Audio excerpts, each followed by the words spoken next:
1982, Judge Thomas began to use work situations to discuss sex. I could not keep silent. Is it true? Is the story true? I deny every allegation against me today that suggested that I, in any way, ever, harassed Anita Hill. This is a circus, national disgrace. And from my standpoint, it's a high-tech lynching. Scenes from an upcoming HBO production, Confirmation, a flashback to the 1991 Clarence Thomas hearings. With Miranda Kahn, J.D. Hayworth back with you now on Newsmax Prime. And J.D., the biopic examines the controversy surrounding Justice Clarence Thomas, his nomination to the Supreme Court, and those allegations brought against him by Anita Hill. Now, nearly 24 years has passed since those hearings, but it's still, as you can see, stirring up a lot of discussion. And we are going to discuss it right now. Let's welcome in from Newsmax Washington, former White House attorney Mark Paoletta. He's also the former chief counsel for Oversight Investigations, the House Committee on Energy and Commerce. And he was there for those Thomas Hill hearings. We'll discuss that more. A guy who always evaluates entertainment from the right perspective, James Hirsen of Newsmax's Left Coast Report. Thank you both for being here. Mark, interesting timing, is it not? We see Confirmation almost dealing with a subject a quarter century ago, and now we're waiting to see if there's going to be a Supreme Court vacancy. Is this having to do with the Supreme Court or more basic partisan politics at this particular time? Sure. This movie is an absolute hit job on Justice Thomas.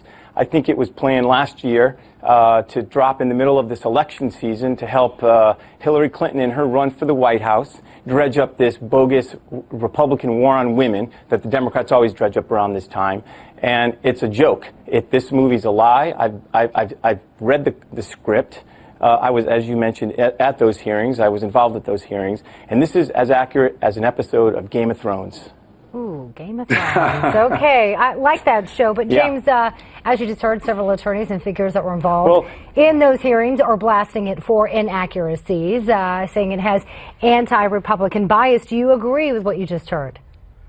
Generally, yes. And here's why. HBO has a track record of doing these agenda-driven hit jobs.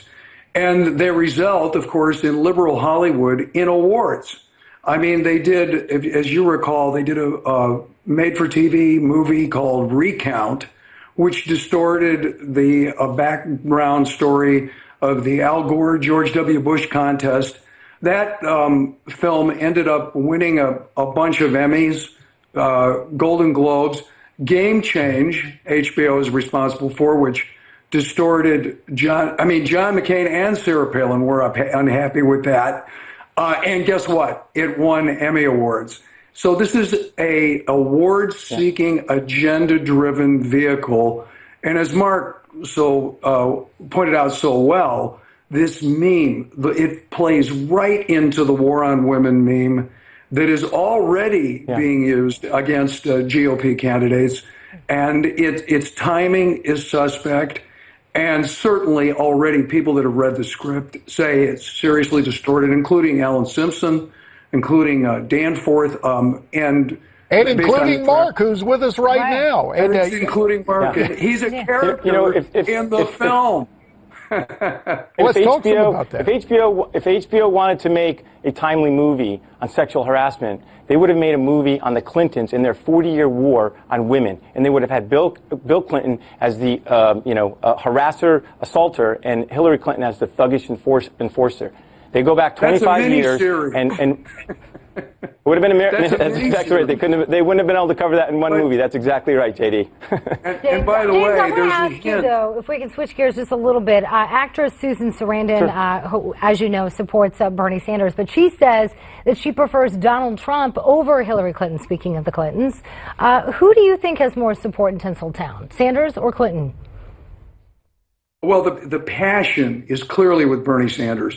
If you look at the social media, the things they write about Bernie Sanders, people like Sarah Silverman, Danny DeVito, and, of course, Susan Sarandon, they're emotional. They talk about him like he's the second coming.